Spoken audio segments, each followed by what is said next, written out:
Saya maklumkan di sini, pihak saya dan pihak Alias Salam, pengedar dan penerbit CD saya, tidak pernah mengeluarkan ceramah-ceramah MP3 dalam bentuk MP3 yang dijual di pasaran. Itu adalah cetak rompak, dan pihak saya dan pihak Alias Salam tidak membenarkan sama sekali. Yang cetak rompak pun kami tidak benarkan, apatah lagi MP3 yang sekarang ini berleluasa.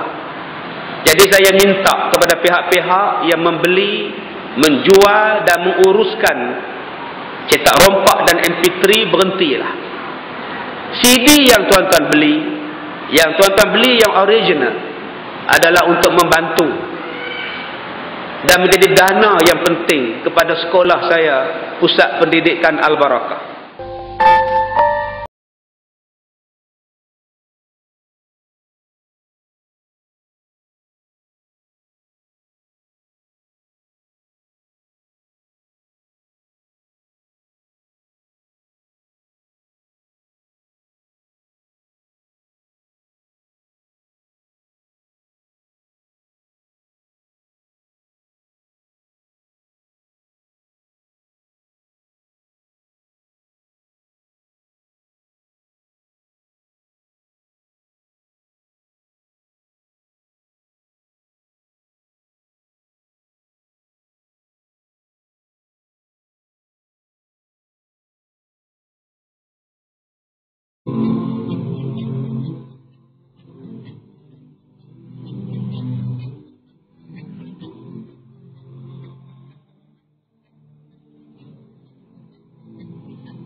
Assalamualaikum warahmatullahi wabarakatuh.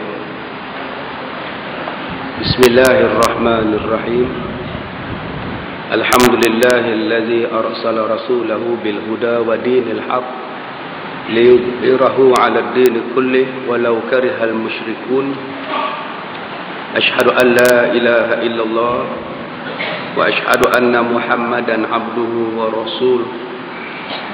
Wa nusalli wa nusallim ala sayyidina Muhammad wa ala alihi wa sahbihi ajma'in. Sedang jemaah yang dirahmati Allah, kita sambung pada bab yang keempat. Bab ma jaa fil khiyar. Ya, bergema. Bab yang datang ia pada menyatakan memberi pilih ataupun disebut sebagai khiyar. Khiyar maknanya memberi pilih.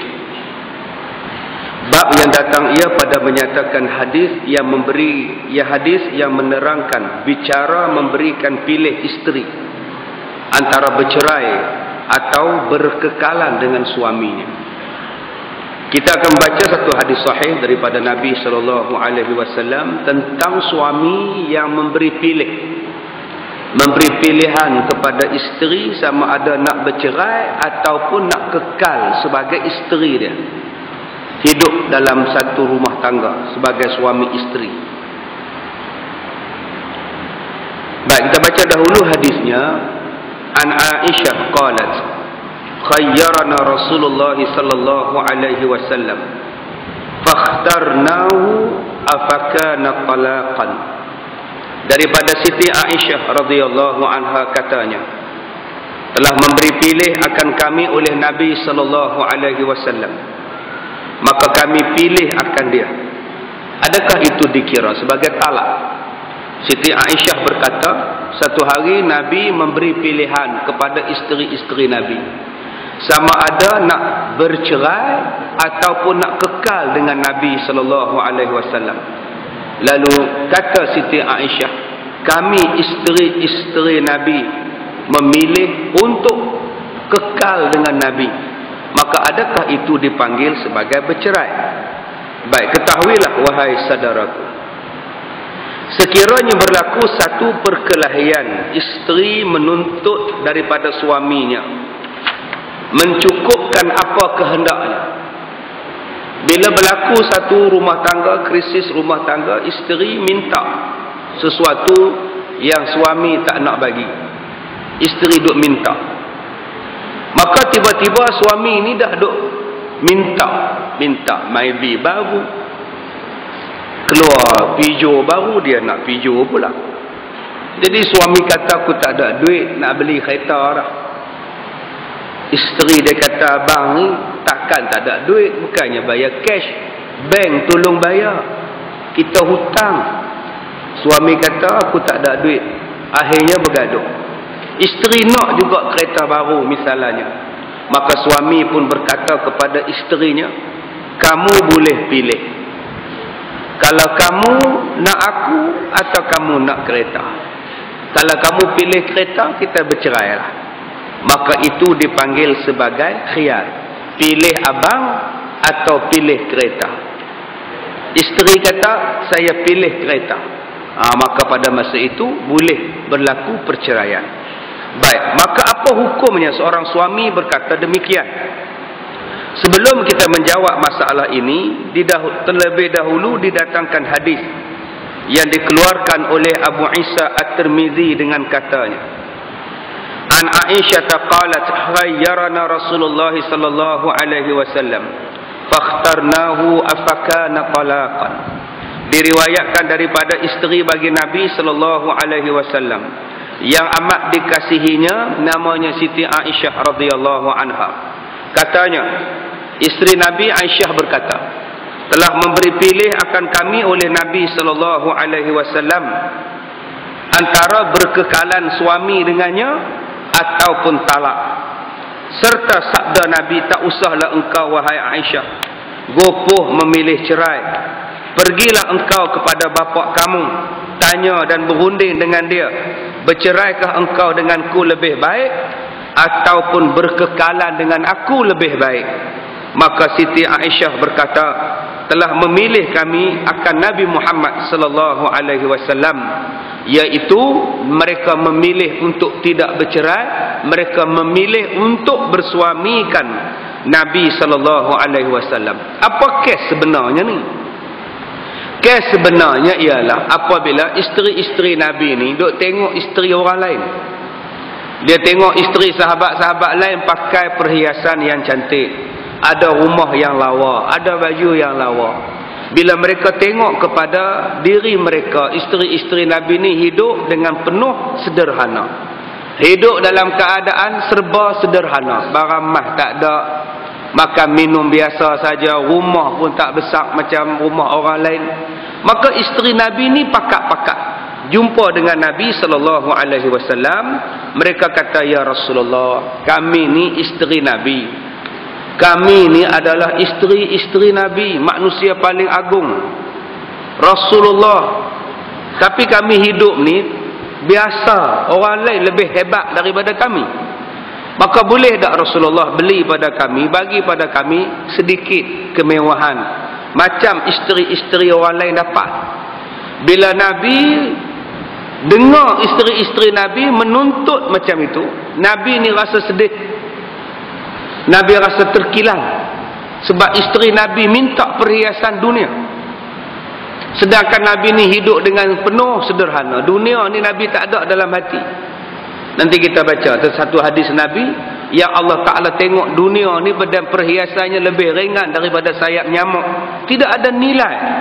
Tiba-tiba isteri Nabi yang dididik dengan sifat qanaah, yang dididik dengan sifat sederhana, minta perhiasan daripada Rasulullah.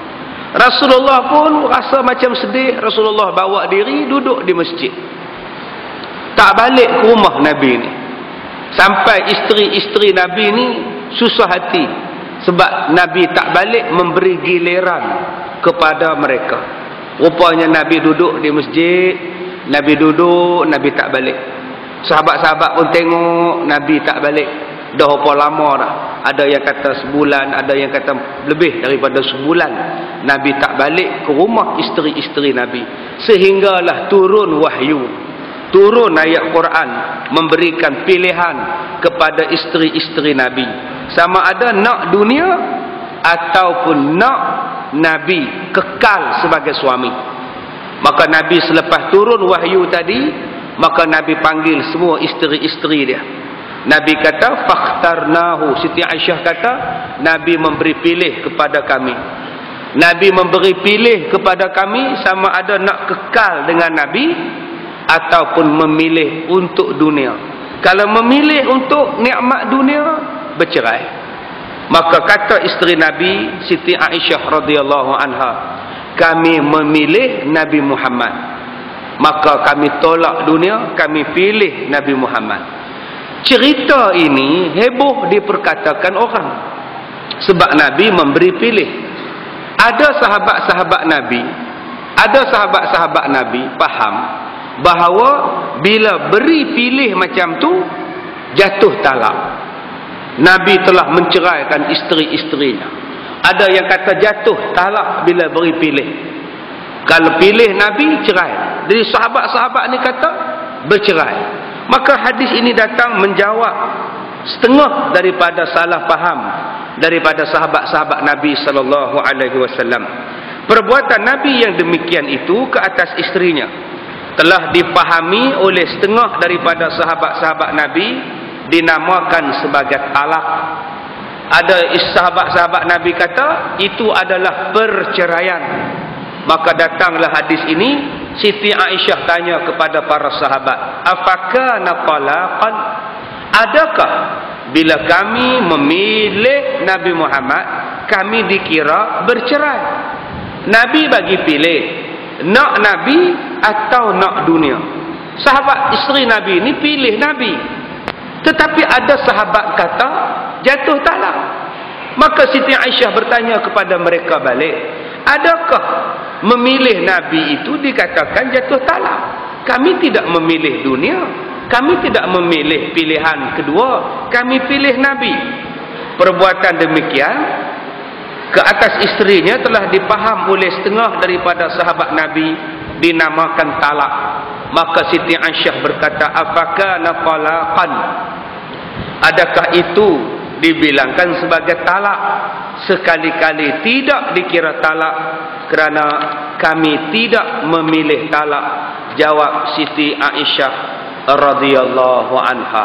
Baik, kesimpulan daripada hadis yang pertama, jika suami-suami berkata kepada isterinya, suami-suami berkata kepada isterinya, dia kata, sekarang kamu pilih, kamu nak abang atau kamu nak kereta. Contohnya, kamu nak abang atau kamu nak banglo? Kamu pilih abang atau kamu pilih abanglah? Ini diberi pilihan. Itu dipanggil apa? Khiyar, memberi pilihan. Kalau isteri memilih lain daripada suaminya, maka pada masa itu jatuhlah talak. Tetapi jika isteri berkata, saya memilih abang, maka tidak jatuh talak. Baik, apa syarat-syaratnya? Syarat yang pertama ialah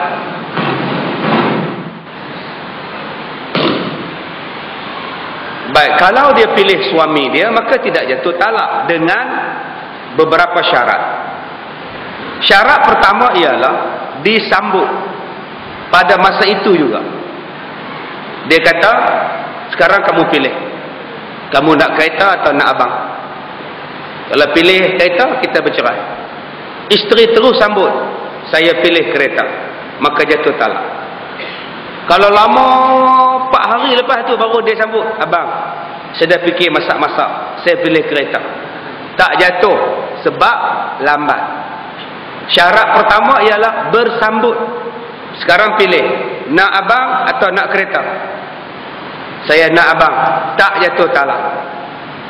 Ataupun lambat, dia 4 jam baru dia sambut, maka tidak jatuh talak. Syarat yang kedua, tidak bersyarat.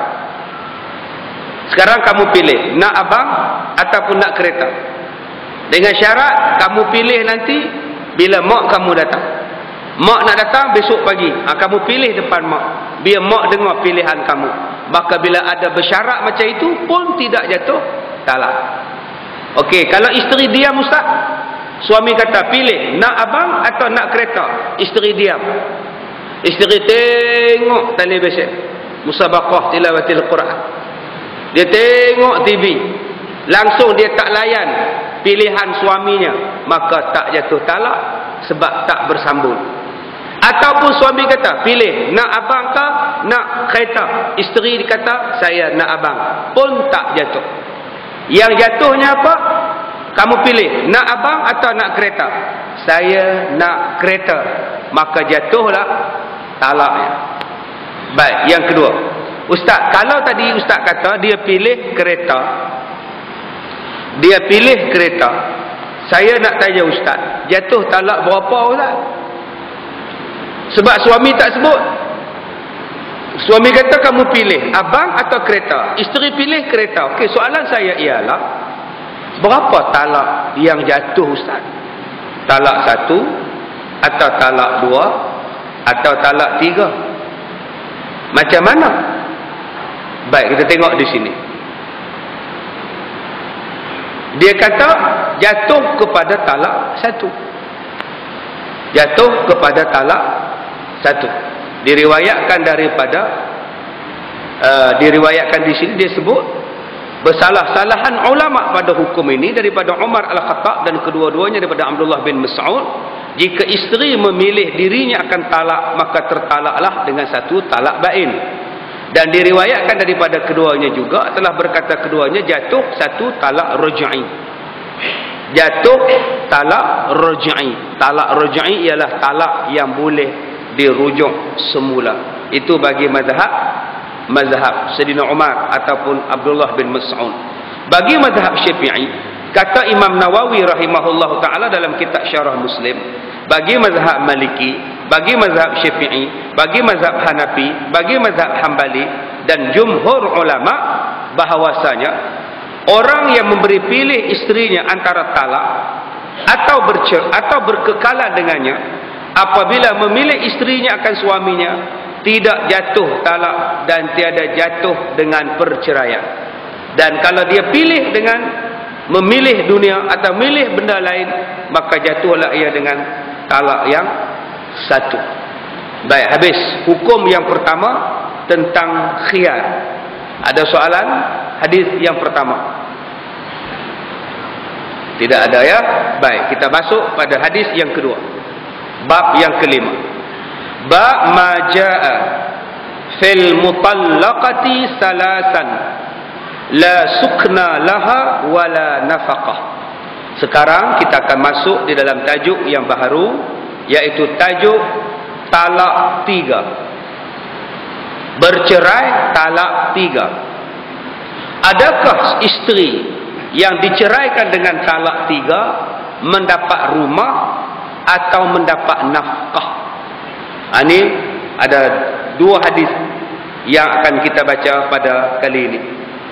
Tuan-tuan, berlaku perceraian talak ketiga. Talak pertama, kita kena bagi rumah dan kita kena bagi makan, nafkah dan tempat tinggal. Talak kali kedua, suami kena bagi nafkah tempat tinggal dan nafkah makan minum. Sekarang talak 3. Talak yang tak boleh rujuk. Talak yang tak boleh rujuk. Kalau tuan-tuan bercerai dengan isteri tuan-tuan talak 1. Bila bercerai? Pagi tadi bercerai. Abang cerai kamu pah, talak 1. Bercerai talak 1. Sekarang kan zaman mudah orang bercerai. Bergaduh sikit bercerai, sikit-sikit bercerai. Abang ceraikan kamu talak 1. Isteri pun jawab talak 10 pun tak apa. Maka jatuhnya talak 1. Dua-dua pergi kerja. Suami pergi kerja, isteri pergi kerja. Balik kerja, dua-dua balik ke rumah. Padahal dah bercerai. Balik ke rumah, masing-masing tak cakap. Suami tanya, nasi mana? dah ceraikan orang, suruh orang masak nasi. Tapi mereka masih lagi duduk serumah. Soalan saya, boleh tak mereka tinggal serumah? Baru talak satu. Boleh tak? Boleh. Isteri tadi pun buka tudung, pakai baju t-shirt, pakai kain batik, duduk di rumah, tengok televisyen, warta berita. Tak pakai tudung, tak tutup aurat. Boleh tak boleh? Boleh. Sebab masih lagi mereka itu boleh rujuk, maka boleh. Isteri pula buka t-shirt berkembang saja. Boleh tak boleh? Boleh. Pasal apa? Masih lagi dalam iddah. Okey, isteri kata, abang, nasi, mana nasi saya? Kan kamu dah aku ceraikan, nak nasi pula, banyak cantik kamu. Memang saya cantik pun. Isteri tak nak, suami tak nak bagi nasi, apa hukum? Berdosa. Wajib bagi makan dia. Ustaz, kan kami dah bercerai. Memang kamu dah bercerai, tapi tanggungjawab kamu kena bagi rumah. Tanggungjawab kamu kena bagi tempat tinggal pada dia dan makan minum pada dia selama dalam iddah. Oh, kalau macam tu rugilah saya. Kalau gitu rujuklah balik. Dah lah saya bagi makan, dia tinggal rumah saya pula, dah lah kadar tarif elektrik naik. Rugilah saya. Kalau gitu rujuk balik. Sebab itulah dibenarkan tinggal sekali. Mudah-mudahan boleh rujuk. Maka mereka pun pergi daftarkan perceraian di mahkamah. Maka hakim pun mengesahkan perceraian. Hakim kata, dengan ini jatuhlah talak satu ke atas suami kamu. Ulang balik talak yang kamu sebut. Dia pun ulang balik sebutan talaknya, bercerai. Bila dah confirm dapat surat cerai dan sebagainya, maka kalau mengikut fiqh, rumah yang mereka habiskan bercerai itu hendaklah isteri yang duduk. Benarkan isteri itu duduk. Suami pindah rumah lain, sewa rumah lain. Ustaz, kalau isteri yang keluar, suami duduk di rumah, isteri yang keluar, isteri tak nak duduk di rumah itu, kalau gitu dia nak keluar ke mana? Dia pindah rumah bujang, rumah kawan dia. Dia pindah rumah mak bapak dia. Boleh, pindahlah rumah mak bapak dia. Tetapi kalau nak suami tanggung dia, maka tinggallah di rumah suaminya. Maka nafkahnya dapat.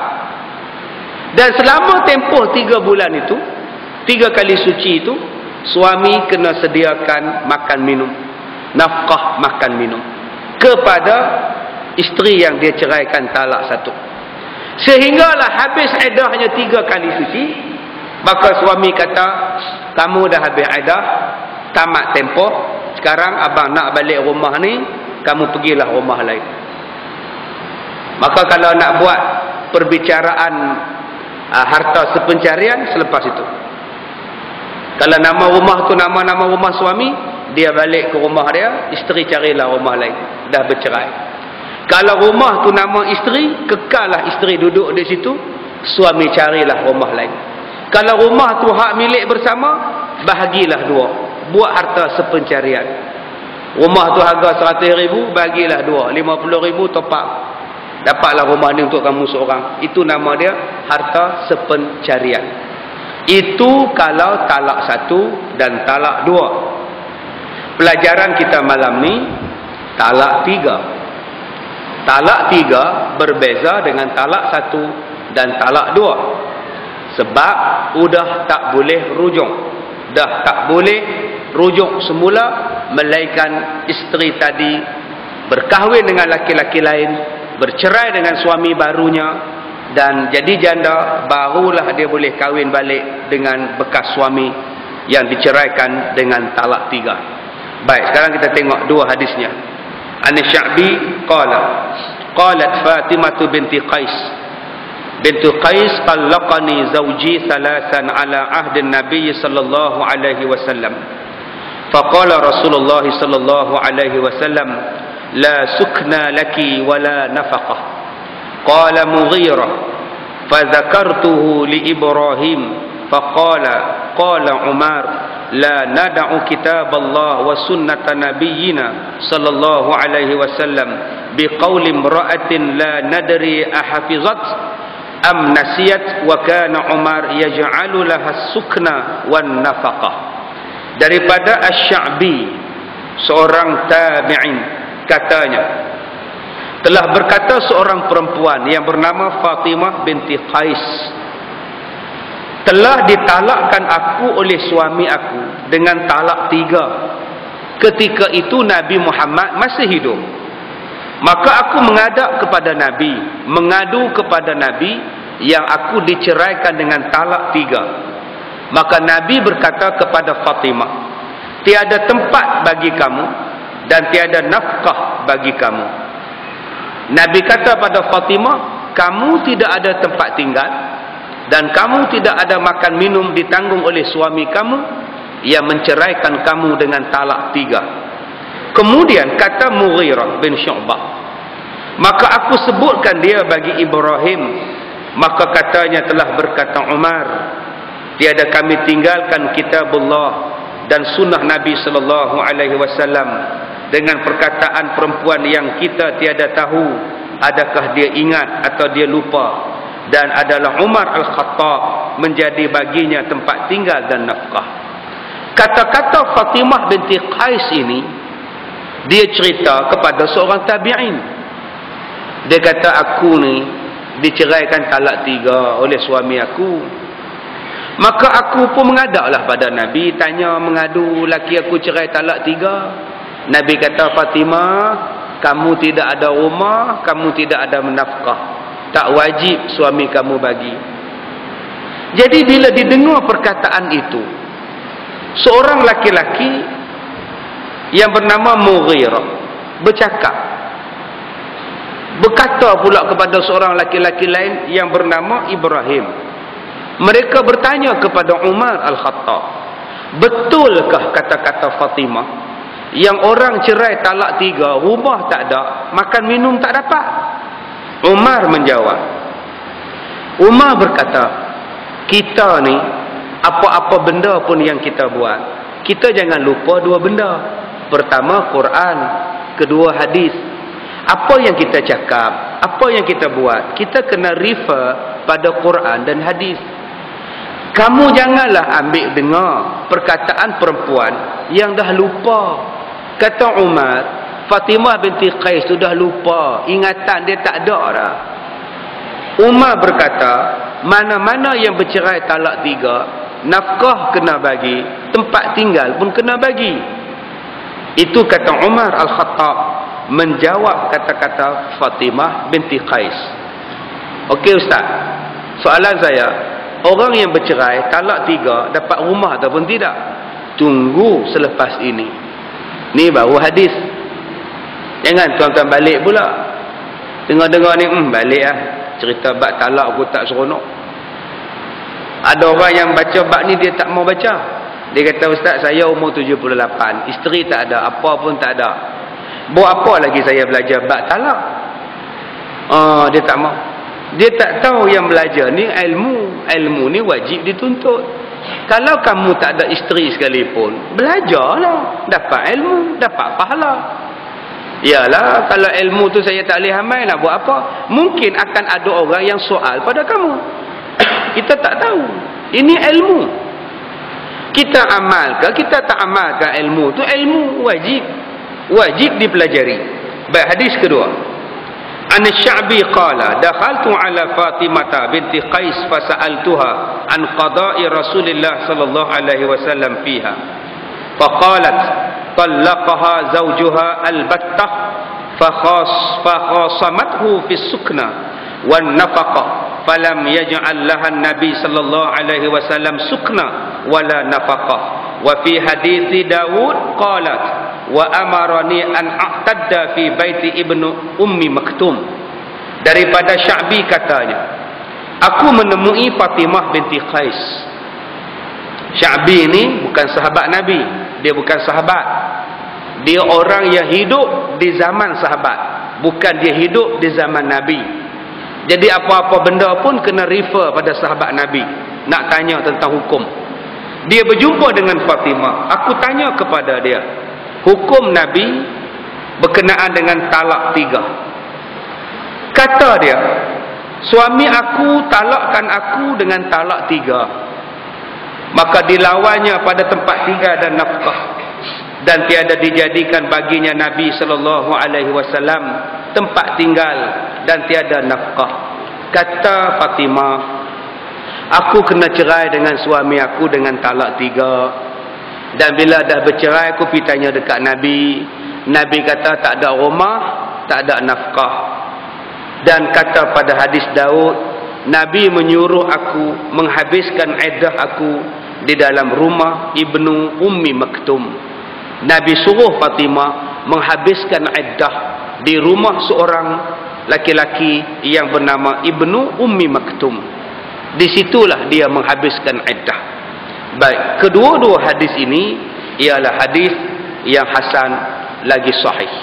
Sekarang kita masuk uraian berkenaan suami yang mentalakkan 3 kepada isterinya.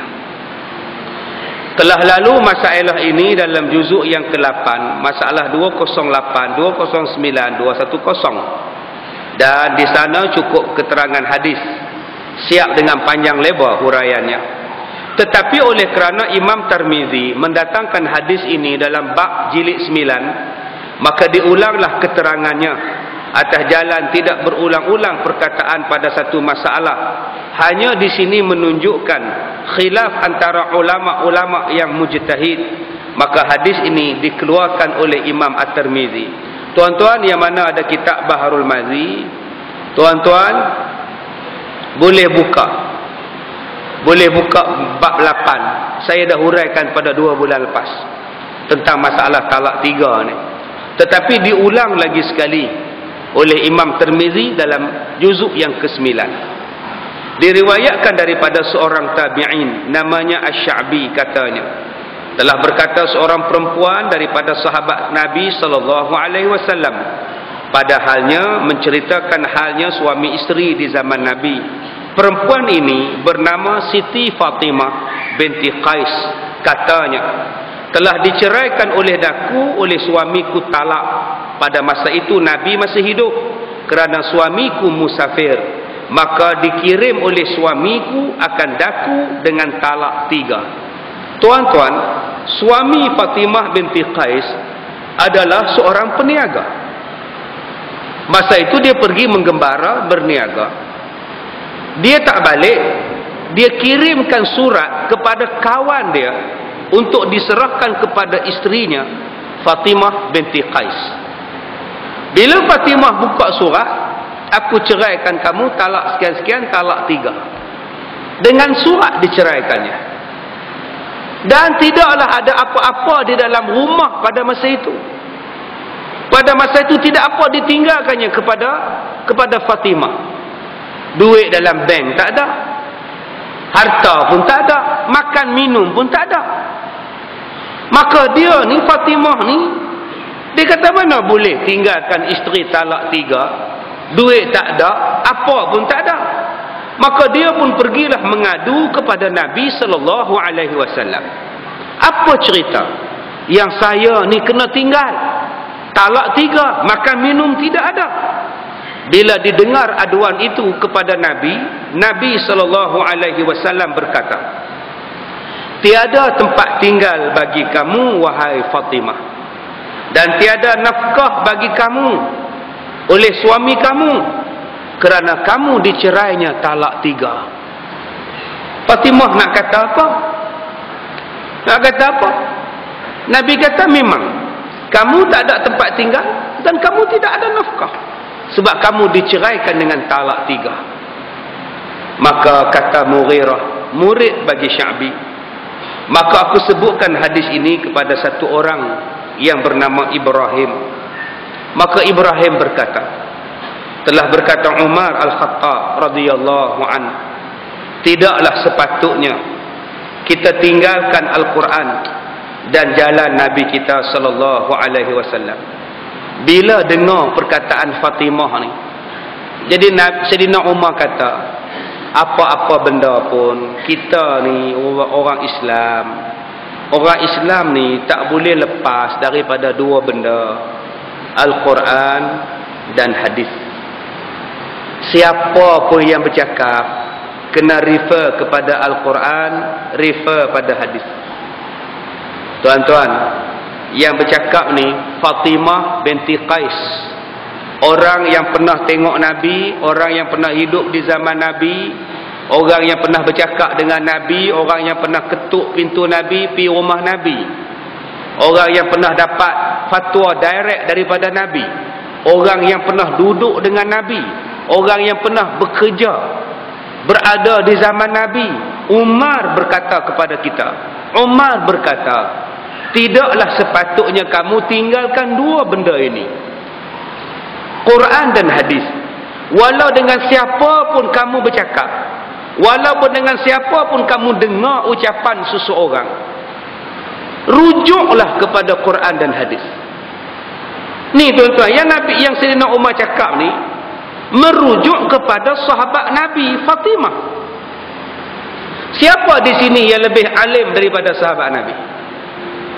Siapa sekarang ni yang lebih alim daripada sahabat Nabi? Tak ada. Mereka hidup dengan Nabi, mereka bekerja dengan Nabi, membangunkan Islam dengan Nabi. Tetapi bila mereka bercakap, Umar kata rujuk pada Quran dan hadis. Apatah lagi zaman kita sekarang ni. Saya ni penceramah, pengkuliah, ada kitab depan, ada serban di kepala, ada jubah di badan. Apa yang saya cakap ni pun kena rujuk pada Quran dan hadis. Dan tuan-tuan yang dengar ceramah saya ni pun tak boleh ambil bulat-bulat apa yang saya cakap. Tuan-tuan kena rujuk apa yang saya cakap pada Quran dan hadis. Inilah sepatutnya. Ini sepatut. Bila tuan-tuan dengar cakap saya terus tanpa rujuk pada Quran dan hadis, tuan-tuan telah menolak ayat Quran. Ya ayyuhallazina amanu atti'ullaha wa atti'ur rasul wa ulil amri minkum fa in tanaza'tum fi syai' farudduhu ila Allah war rasul. Wahai orang yang beriman, taat kamu pada Allah, taat kamu pada Rasul dan pemimpin kamu. Dan jika kamu ada perselisihan, rujuk pada Allah dan Rasul. Nampak? Sekarang ini kita rujuk pada siapa? Kita rujuk pada siapa? Kita rujuk pada YouTube. Rujuk pada YouTube. Ambil ucapan saya 10 minit, 5 minit, pergi compare dengan ucapan ustaz lain. Bertembung saya dengan Ustaz Azhar Idrus dalam bab menasihati pemimpin. Oh, tengok Ustaz Kazim cakap macam lain, Ustaz Azhar cakap macam lain. Kemudian silakan komen, post your comment. Apa kat post? Ustaz Kazim tak ada hujah lah. Tak ada hujah pada otak apa?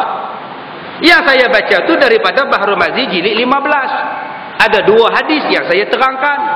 Saya terangkan daripada itu cara nak menegur pemimpin bagaimana, bagaimana cara nak menasihati mereka. Disebutkan oleh Sayyidina Ali macam ini, Sayyidina Umar macam ini, Rasulullah terangkan macam ini hadisnya. Kemudian mereka cuma ambil bahagiannya hujung. Jangan tegur mereka, biarkan mereka. Yang itu saja yang dibuat. Kenapa tak ambil ucapan saya daripada awal? Ada 2 hadis yang kita baca Bahrul Mazi jilid 15. Bagaimana menasihati pemimpin yang zalim. Ada hadisnya. Tapi tak ambil daripada awal apa yang saya cakap. Dia ambil tengah-tengah. Ustaz Kazim kata jangan. Ustaz Azhar kata hendaklah kamu mencegah dengan mulut kamu, lidah kamu, tangan kamu, kuasa kamu, tangan kamu atau lidah kamu. Betul. Tapi ada hadis lain menerangkan bagaimana nak menasihati pemimpin yang zalim. Di situ Nabi huraikan, ada dalilnya, ada hadisnya. Awal-awal tu saya sebut. Tapi sayang, pihak YouTube tidak mengambil keseluruhan ucapan saya. Maka dia ambil yang tengah-tengah. Akhirnya dia kata, inilah ucapan Ustaz UMNO. Masa bila saya UMNO? Saya baru aja dipecat daripada PAS. Maknanya masa saya cakap tu saya masih ahli PAS. Ini yang tuan-tuan. Orang tanya saya, betul ke Ustaz? Ustaz dipecat daripada ahli PAS. Mana saya tahu? Saya tengok dalam internet saja orang pecat saya. Surat tak sampai, mesyuarat tak sampai, temuduga tak sampai. Kata Islam membawa keadilan. Islam membawa keadilan, kena panggil siasat. Betul ke apa saya cakap? Nasihat saya, temuduga saya buat siasatan, barulah boleh pecat. Mana boleh main pecat gitu aja. Islam kan adil. I'dilu huwa aqrabu littaqwa. Berlaku adillah kamu, kerana adil itu membawa dekat dengan takwa. Mana boleh dengar cakap orang pecat. Oh, lingkuplah. Kemudian keluar ke arahan pula, jangan panggil dia ceramah. Oh, lepas ni saya tak ceramah tuan-tuan. Tak tahulah nak makan apa saya, dia tahu tak panggil ceramah. Jual tiket bus express lepas ni. Cubalah berlaku adil, be professional lah. Jadilah orang yang profesional. Cakap berdasarkan pada agama. Jangan mempelagakan orang, jangan duk pelaga orang. Jadi tuan-tuan, di sini kita lihat Sayyidina Umar Al-Khattab radhiyallahu anhu sebut. Kata dia apa? Kita ni orang Islam tak boleh lepas daripada merujuk pada dua tempat. Al-Quran dan hadis. Apatah lagi kalau kamu mendengar percakapan seorang perempuan yang tiada kita tahu akan dia. Sama ada dia diingat atau dia lupa. Tambah-tambah kita tak jelas. Dia ni lupa ke dia ingat apa yang dia cakap. Sebab itu sila rujuk kepada Quran, sila rujuk kepada hadis. Sebab kadang-kadang ustaz ni pun kadang-kadang terlepas cakap. Sehari 4 tempat, 3 tempat, tiap-tiap hari bercakap. Kadang-kadang dia mamai. Dia terlepas cakap. Macam tadi saya nak sebut radhiyallahu anhu, saya pergi sebut radhiyallahu anha. Ha untuk perempuan, hu untuk lelaki. Silap sebut. Ustaz, tolong berhenti. Allah, nak suruh berhenti dah salah. Ya, baik. Jadi tuan-tuan, kena rujuk. Kalau saya cakap tak, tuan-tuan keliru, tuan-tuan rujuk. Rujuk pada Quran dan rujuk pada hadis. Kalau tuan-tuan keliru dengan siapa-siapa ucapan, hatta tok guru sekalipun, ustaz mursyid sekalipun, rujuk pada Quran dan hadis. Betul tak betul? Jangan kita tak rujuk. Dia pun bukan wali. Dia pun bukan nabi. Nabi tak ada salah silap. Manusia ni ada salah silap. Nabi maksum. Jangan anggap ustaz tu maksum. Walaupun nama dia maksum. Nama je maksum, belum tentu maksum. Jadi kita kena refer. Itulah gunanya Quran dan hadis. Kata Mughirah, dan adalah Sayyidina Umar radhiyallahu anhu pada masa itu menjadikan perempuan yang bertalak 3 ada tempat tinggal dan ada nafkah. Sayyidina Umar tak pakai cakap Fatimah. Sayyidina Umar tak pakai cakap itu. Sayyidina Umar kata bercerai talak 3, suami dia wajib sediakan rumah dan wajib sediakan makan minum. Kata Umar Al-Khattab. Satu lagi hadis daripada Asy-Sya'bi katanya, telah masuk aku ke atas seorang sahabat perempuan bagi Nabi sallallahu alaihi wasallam, namanya Fatimah binti Qais radhiyallahu anha. Bila sampai di hadapannya, aku bertanya kepadanya daripada hukum Nabi sallallahu alaihi wasallam, tak kala dia menuntut nafkah bercerai talak 3 daripada Nabi sallallahu alaihi wasallam terhadap suaminya. Apakala didengar pertanyaan aku, lalu dia pun bercakap seperti mana yang dihukumkan oleh Nabi sallallahu alaihi wasallam. Kata Fatimah, aku mengadu kepada Nabi yang aku ni telah ditalak oleh suami dengan talak 3. Maka aku fight, aku lawan suami aku. Dahlah dia ceraikan jauh dengan surat saja, makan minum rumah tinggal tak bagi. Maka tiba-tiba dijadikan oleh Nabi sallallahu alaihi wasallam baginya akan tempat tinggal dan tiada nafkah, yakni disabda dan dihukumkan oleh Nabi sallallahu alaihi wasallam bercerai talak 3, tiada tempat tinggal dan tiada nafkah baginya. Dan dalam satu hadis yang lain, Nabi Muhammad menyuruh Siti Fatimah binti Qais radhiyallahu anha menghabiskan iddah di rumah Ibnu Ummu Maktum. Hadis ini adalah hadis yang sahih. Tuan-tuan yang dirahmati Allah, macam-macam pendapat. Okey ustaz, saya nak tanya ustaz. Tadi Fatimah binti Qais kata, bila suami dia cerai talak 3, dia tak ada rumah dan dia tak ada nafkah. Siapa yang putuskan? Nabi Muhammad. Tiba-tiba Sayyidina Umar buat orang yang bercerai talak 3 ada rumah dan ada nafkah. Tidakkah Umar bertelaga dengan Nabi?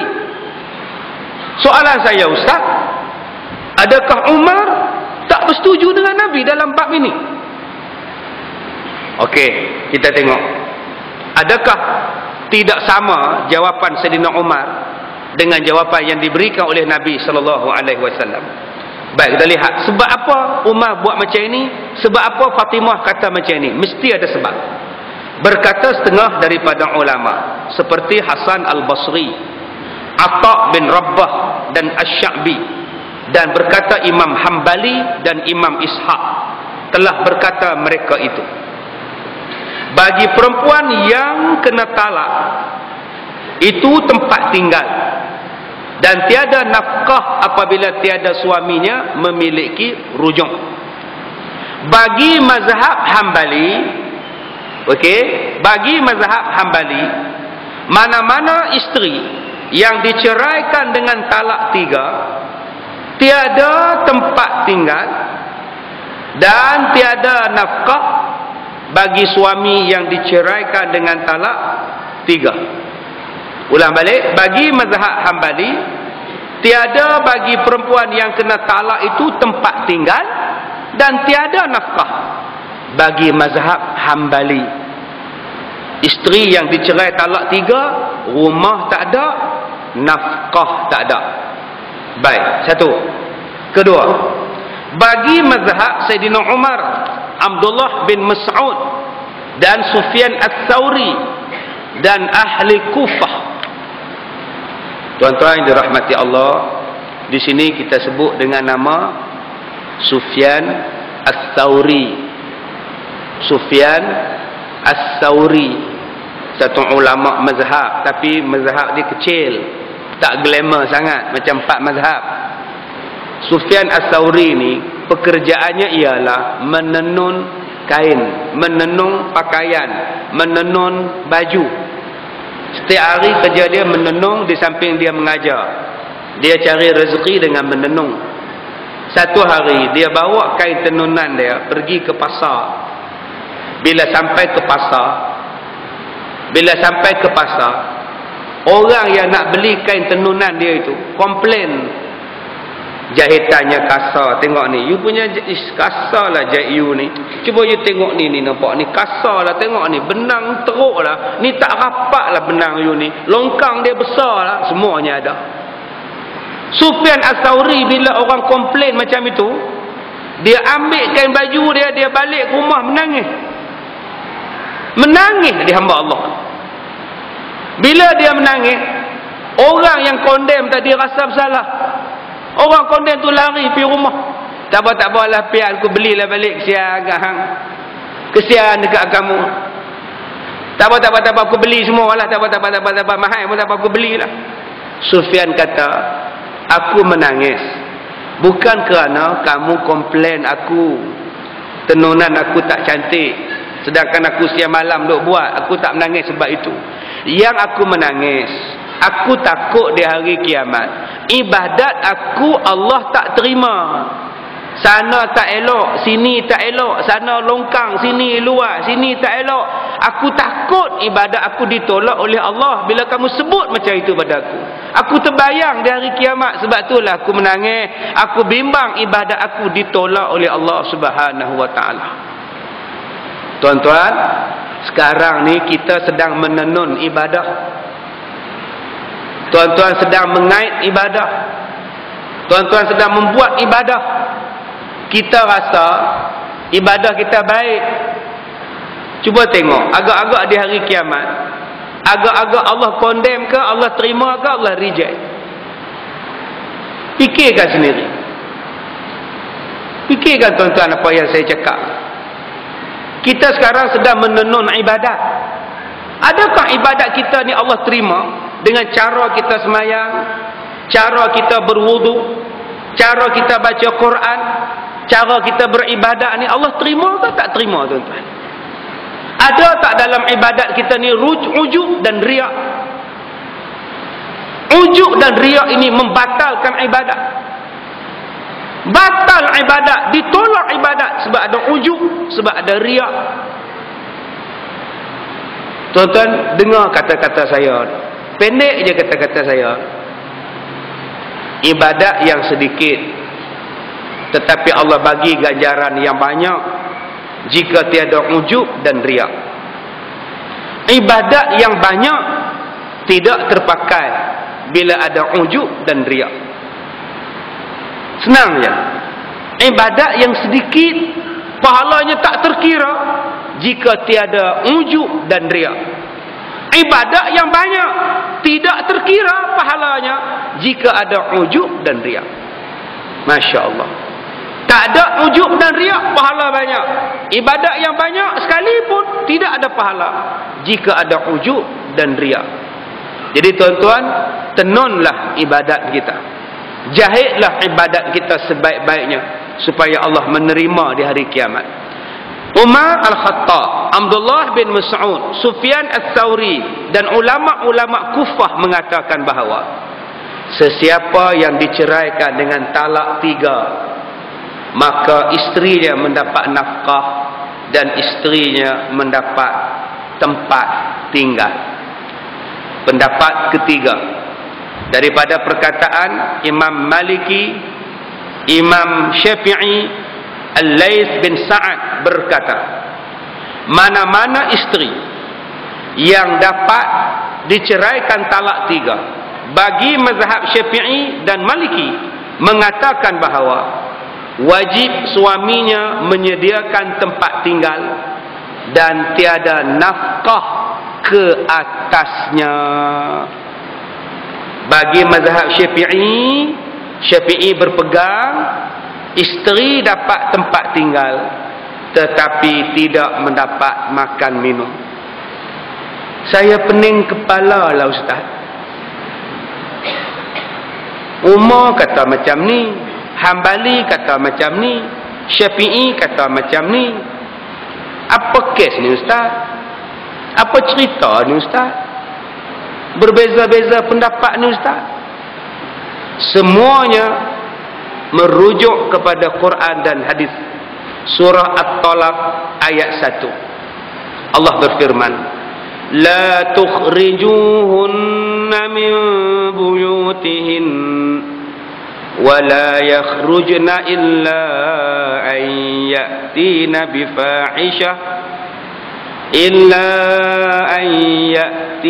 bifahishatin mubayyinah.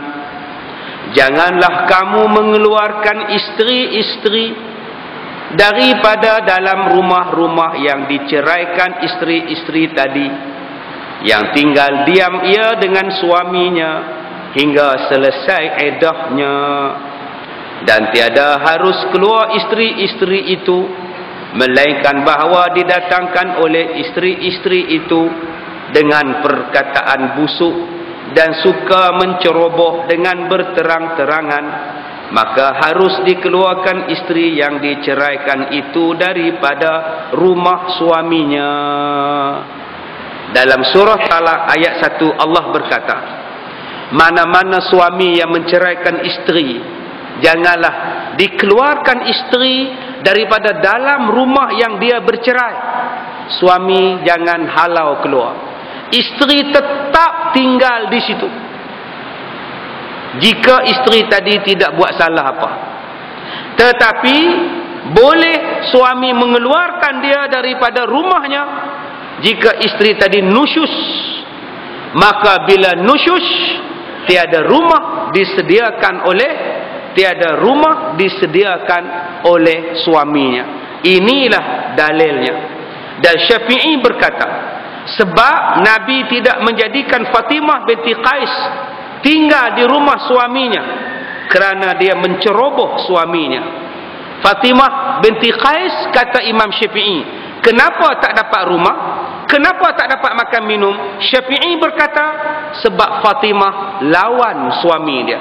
Fatimah nusyus pada suami dia. Suami dia dapat tahu, suami dia hantar surat ceraikan isteri dia.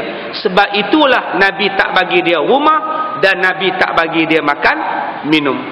Itulah dalilnya. Dan tiada bagi isteri talak 3 itu nafkah, dengan sebab hadis Nabi sallallahu alaihi wasallam tidak memberikan nafkah makan minum kepada Fatimah binti Qais. Jadi tuan-tuan, Imam Syafi'i berkata, mana-mana perempuan yang ditalakkan dengan talak 3 tak dapat rumah,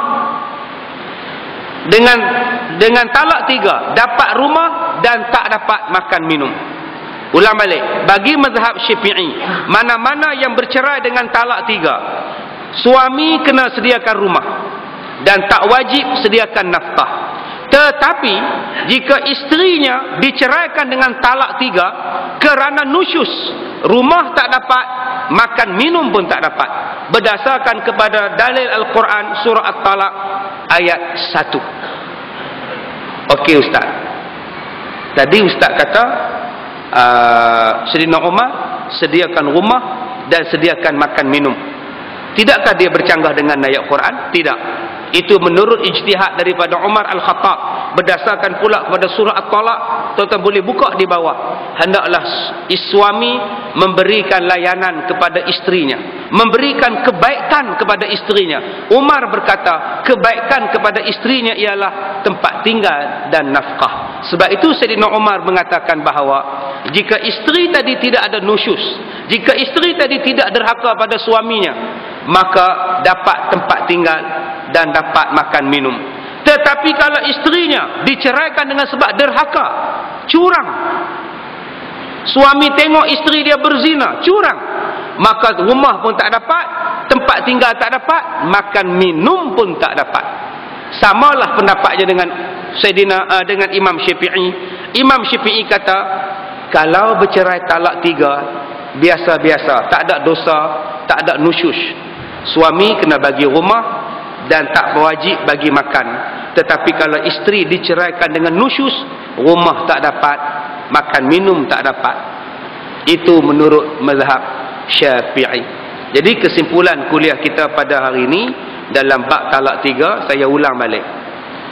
Jika diceraikan dengan talak 3, isteri bagi mazhab Syafi'i dapat rumah tetapi tidak dapat makan minum.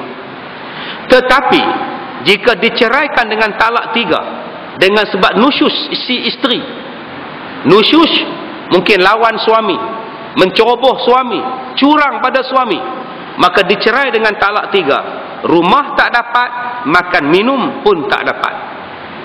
Bagi Sayyidina Umar atau mazhab Hambali, mazhab Hambali kata bercerai talak 3, rumah dapat, makan minum pun dapat, berdasarkan pada ayat Quran surah At-Talaq ayat yang kedua dan ketiga.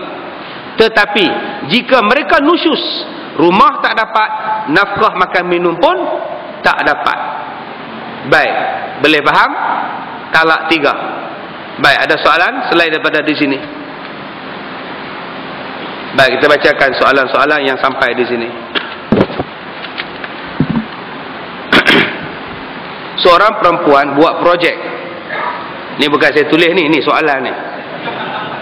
Seorang perempuan buat projek, lepas tu mengandung. Dia kahwin dengan mak topoi. Dari tarikh perkahwinan sampai perempuan itu mengandung tidak lebih 6 bulan. Jadi anak mak topoi itu bolehkah bersalam dengan abang mak topoi sekiranya anak mak topoi itu perempuan? Baik, sekarang ni tuan-tuan, si perempuan namanya Mary contohlah, buat projek, lepas tu mengandung. Kemudian dia mengandung tadi, dia berkahwin dengan mak topoi. Kemudian daripada tarikh perkahwinan sampai kepada perempuan itu mengandung tak lebih daripada 6 bulan. Bila tak lebih daripada 6 bulan, anak tadi tak boleh dibinkan kepada mak topoi, sebab dia bukan zuriat mak topoi. Tapi kalau lebih daripada tarikh perkahwinan, sampailah dia beranak lebih pada 6 bulan, maka boleh dibinkan pada mak topoi. Sekarang sebab dia kurang, maka tak boleh bin mak topoi. Maknanya, kalau mak topoi mati, dia tidak mewarisi pusaka. Kalau perempuan anak topoi mati, mak topoi tak boleh mewarisi pusaka. Maknanya yang kedua ialah mak topoi tak boleh jadi wali. Okey ustaz, dengan mak topoi budak tu batal dah ayak sembahyang. Budak tu batal dah ayak sembahyang. Batal ayak sembahyang. Lah, pasal apa tak batal? Bukannya anak mak topoi. Memang bukan anak mak topoi, tetapi sebab mak topoi kahwin dengan mak dia. Boleh faham? Bila mak topoi kahwin dengan mak dia, mak perempuan tu, mak budak tu, maka budak tadi jadi anak tiri kepada mak topoi. Boleh faham? Bila jadi anak tiri, tak batal ayak sembahyang, tak boleh kahwin. Sebab ada yang kata batal, bukan anak dia. Memang bukan anak mak topoi. Kena ingat, isteri mak topoi adalah mak budak tu. Takkan nak batal dengan anak isteri sendiri. Yalah ustaz, ustaz faham tak? Memanglah anak tu anak isteri dia, tapi bukan anak mak topoi. Lah hang yang tak faham. Memanglah bukan anak mak topoi, tetapi anak isteri mak topoi. Mana-mana isteri kita, segala anak dia anak tiri kita. Boleh faham? Baik. Mai saya Ustaz Zuhair duk cokong situ jaga pintu. Mai jadi model Ustaz. Mai jadi model kat saya. Ni isteri saya. Contohlah, contoh. Ni isteri saya, kami menikah, tak ada anak. 10 tahun. Kahwin tak ada anak, saya kata. Weh. Weh, saya kata nama dia kita cerai lah. Pasal abang nak anak, tak boleh bagi anak. Kami bercerai. Ustaz Zuhair ni, isteri ni kahwin dengan abang kita ni. Bangun Ustaz abang. Mai duduk sebelah Ustaz Zuhair ni. Boleh masuk gambar dalam kamera, bukan senang nak masuk ni. Saya dah ceraikan Ustaz Zuhair. Ustaz Zuhair habis iddah kahwin dengan dia. Dapat anak. Mai adik baju merah ni mai. Dapat anak. Mai duduk setengah-tengah ni. Duduk tengah-tengah ni. Anak ni anak perempuan. Bukan anak saya.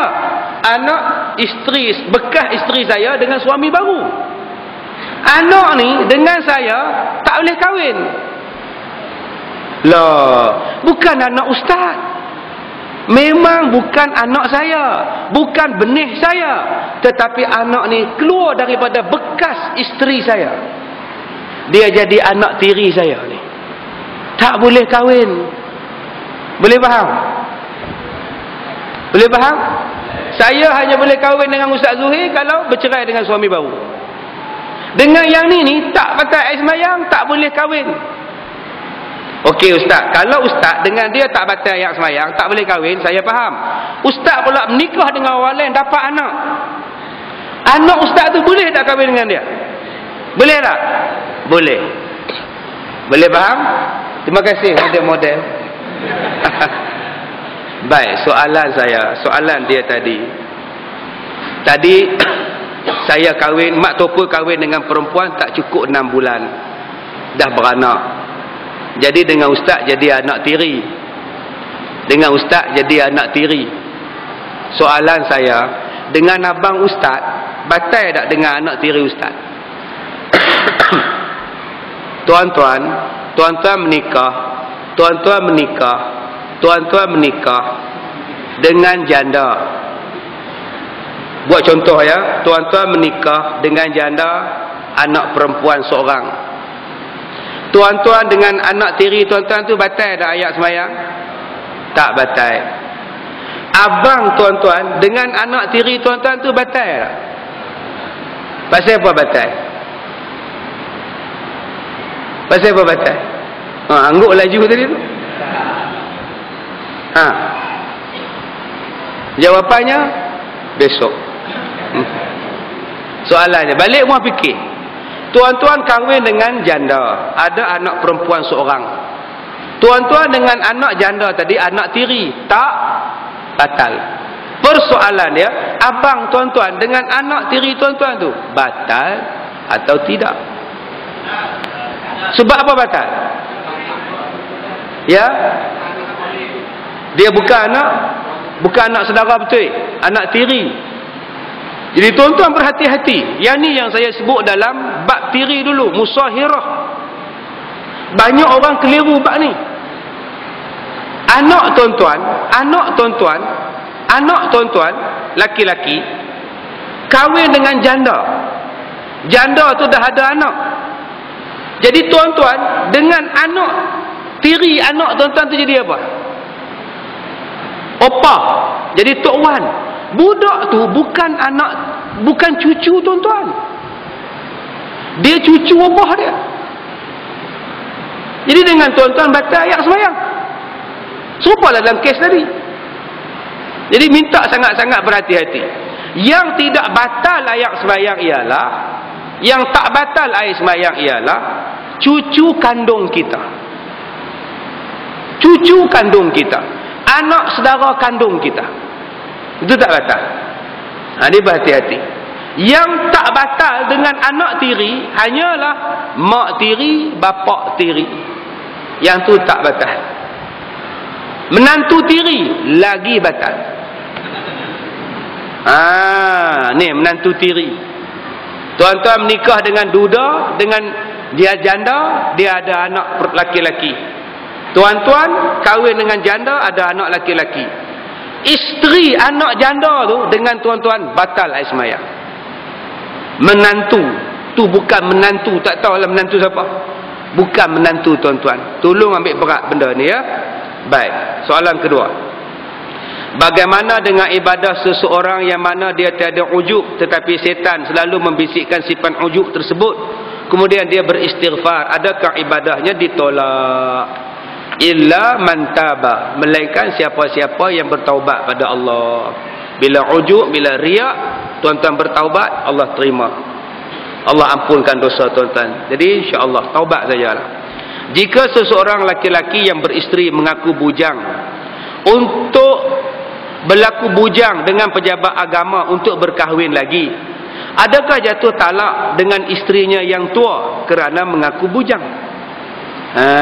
Ya, dia nak menikah lain tapi tak mau minta isteri sign, payah dia mengaku dia bujang. Ya, ni dia dipanggil takwa. Suami yang macam ni dipanggil takwa, takut bini tua.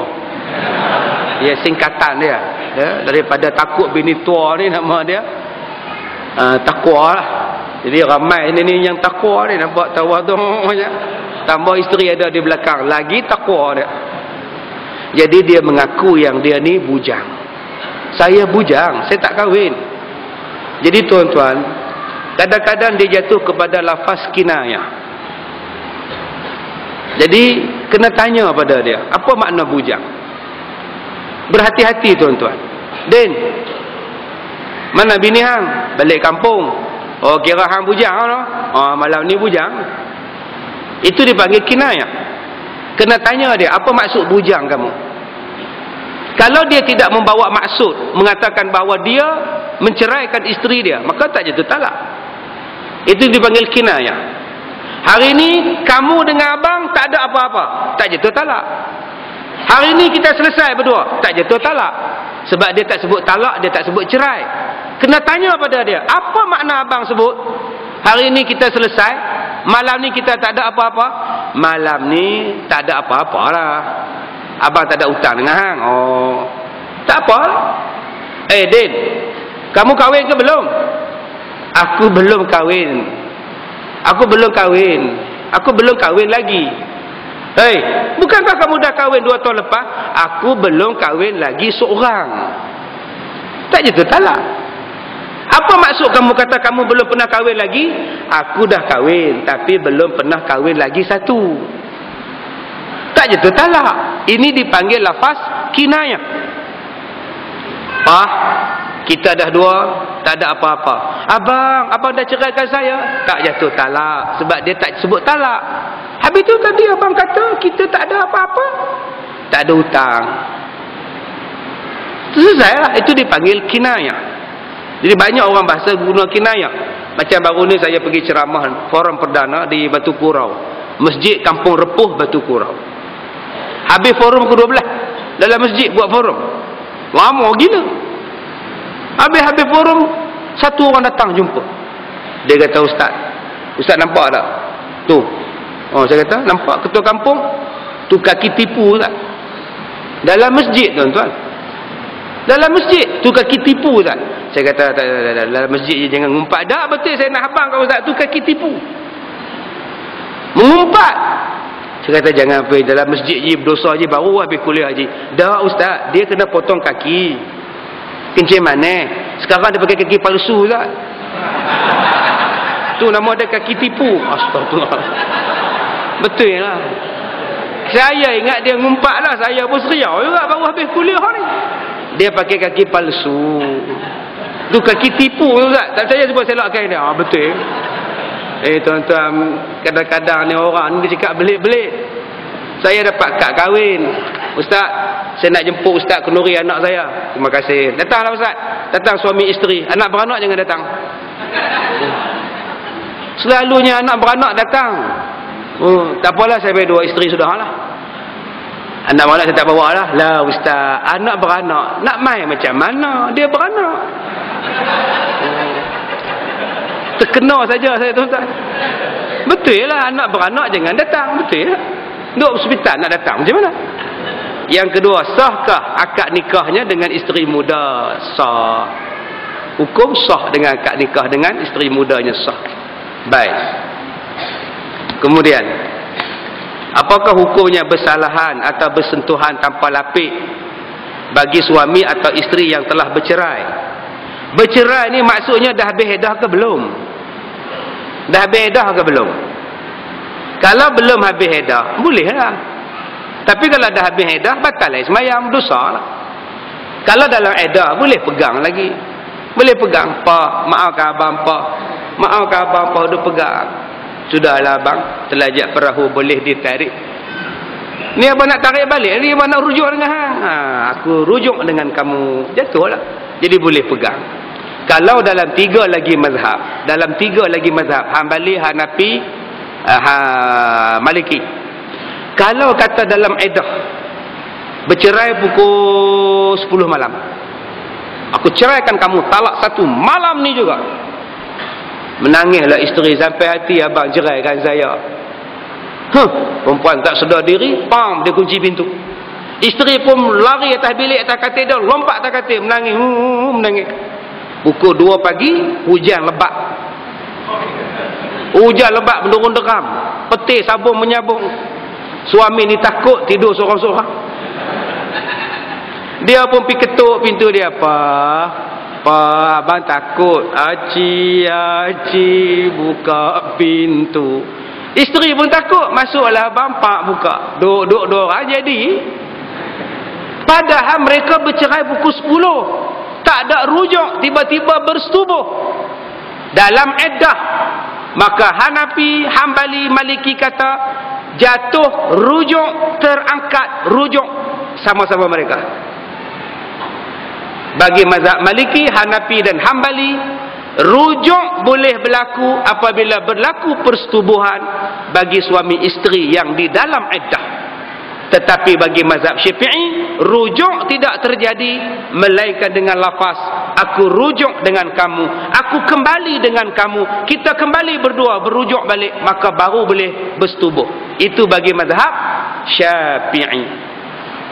Jadi daripada situ menunjukkan bahawa walaupun dah bercerai, tetapi dalam iddah masih boleh bersentuhan dan bersalaman. Bekas ibu atau bapa mertua daripada pasangan yang telah bercerai, tuan-tuan, isteri tuan-tuan mati, mak mertua tuan-tuan, mak isteri tuan-tuan adalah mak mertua tuan-tuan sampai bila-bila, tak boleh kahwin, tak batal sembahyang. Suami tuan-tuan mati, bapa mertua isteri adalah bapa mertua sampai bila-bila. Isteri tuan-tuan dah cerai, talak 3, talak 2, talak 1, dah bercerai. Mak isteri tuan-tuan adalah tetap mak mertua tuan-tuan. Tuan-tuan tak boleh kahwin dengan dia sampai bila-bila. Okey Ustaz, yang kata tak boleh kahwin sampai bila-bila tu memang saya tak boleh kahwin, saya faham. Macam saya pergi ziarah bekas mak mertua saya kan, isteri saya meninggal kan. So mak mertua saya sakit Ustaz kan. Jadi hari raya tu saya pergi ziarah mak saya sambut saya berkemban je Ustaz.